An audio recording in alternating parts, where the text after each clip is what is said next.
Morten Bergsma. I'm the director of CILRUP, the Center for International Law Research and Policy. We have an office here in Florence. Thank you for your brilliant presentation. In the question of Xinjiang and the Uyghurs, the US State Department and various British actors are saying that there has been genocide, whilst the leading scholars of the law of genocide, they say that there is no evidence, there is no proof, and that the US State Department should stop using this classification unless it produces the proof. By making use of such classifications as genocide and crimes against humanity, one also generates feelings of blameworthiness and that there is a threat from the Chinese government. What are your thoughts on the way the US and British actors use human rights terminology, the human rights narrative, and soft international law in the contest which you refer to between the United States and China?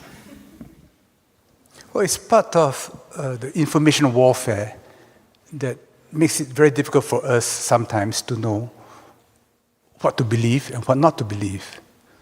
I first accompanied Lee Kuan Yew to Xinjiang in the year 2000, just before he stepped down as Prime Minister.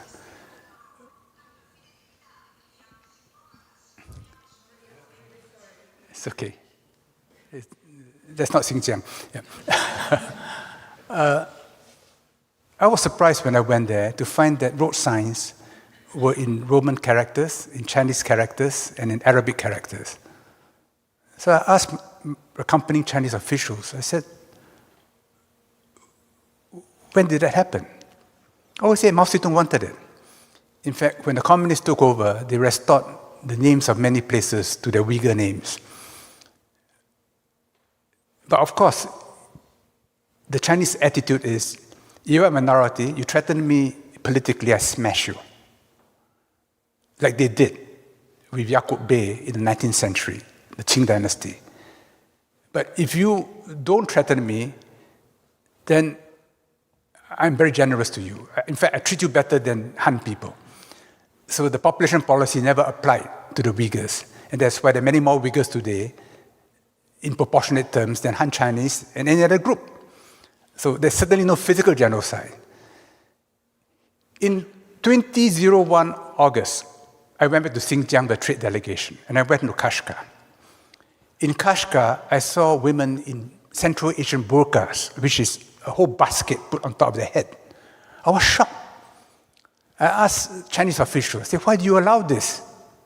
They said, no, it's a custom. When I was in Urumqi, they took me horse riding. I can't ride a horse to save myself. So they said, no, don't worry. A young girl or boy will hop behind you, a Kazakh, and they'll gallop the horse. And it was very exciting. I tried to speak to her in my poor Mandarin. She could not understand me. So again, I asked the Chinese, I said, why aren't you teaching them Chinese? They said, no, they're nomads, we leave them alone. They did not realize then, it was 2 weeks before September 11, that the Salafis had been working on their minds. And from 2010 to 2015, there were a spate of terrorist incidents in China, to a point where the Han people in Xinjiang had to arm themselves. I also knew this from my cousins in China, who used to go to Xinjiang, and then during that period, they say it's no longer safe, and now they're all over Xinjiang again, because peace has returned. So this whole story that there's genocide in Xinjiang, to me, does not reflect what's happening there. Yes, they have been draconian in making sure that Salafi influence is controlled in China. But all countries, including Singapore, face this problem. And it's interesting that no Muslim country today has condemned China on the Xinjiang policy. But when I was cruising in Croatia, someone told me what an Italian professor in Chengdu said. It's quite interesting. Take it in the right spirit, you know. He said the Americans are not known to love Chinese. They're not known to love Muslims, but somehow they love Chinese Muslims a lot. So that's my answer to your question.